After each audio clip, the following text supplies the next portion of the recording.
সুপ্রিয় দর্শক, বাংলাদেশ বনাম পাকিস্তানের টি-20 ফরম্যাটের ক্রিকেট ম্যাচের কমেন্টারি বক্স থেকে আপনাদেরকে স্বাগত জানাই।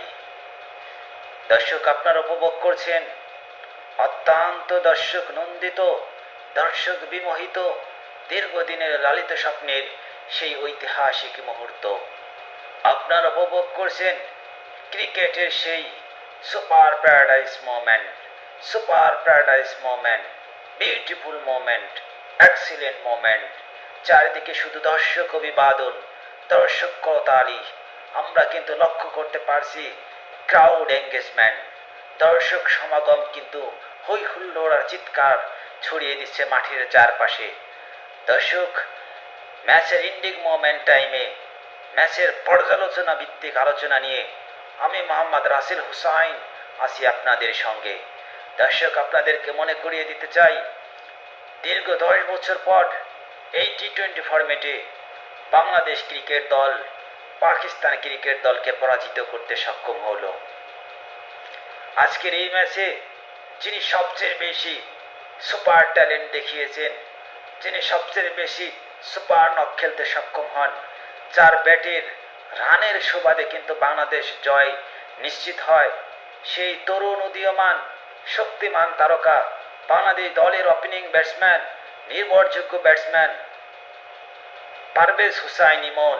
তিনি কিন্তু 39 বলে 56 রানের দুর্দান্ত একটি নক খেলতে সক্ষম হন। আপনারা জানেন যে আজকের ম্যাচে তিনি কিন্তু 5টি ছক্কা হাঁকিয়েছেন এবং 3টে 4 মারতে সক্ষম হন।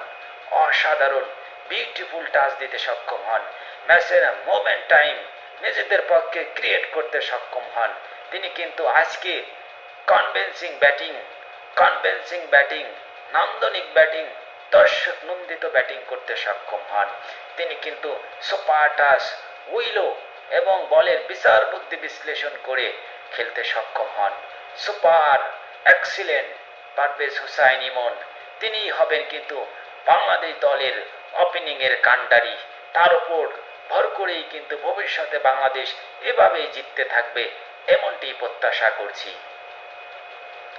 দর্শক, আপনারা জানেন যে বাংলাদেশ দল ব্যাটিংয়ে এসে শুরুতেই কিন্তু তানজিম তামিম যখন আউট হয়ে যান, তখন কিন্তু বাংলাদেশ দল কিছুটা ব্যাটিং বিপর্যয়ে পড়ে যায় এবং তার কিছুক্ষণ পরে বাংলাদেশ দলের ক্যাপ্টেন, মিডল অর্ডারের ভরসা লিটন কুমার দাস, তিনি থিত হওয়ার চেষ্টা করলে তিনিও কিন্তু খুব দ্রুত সাজঘরে ফিরে যান। ঠিক তখনই কিন্তু বাংলাদেশ দল কিছুটা ব্যাটিং বিপর্যয়ের মধ্যে পড়ে যায়। সেই চ্যালেঞ্জ মোকাবেলা করে পারভেজ হুসাইন ইমন তিনি কিন্তু তার দূরদর্শিতা, কনভিন্সিং অ্যাটাক দিয়ে তিনি কিন্তু বাংলাদেশ দলের পক্ষে অনবদ্য ইনিংস খেলতে সক্ষম হন।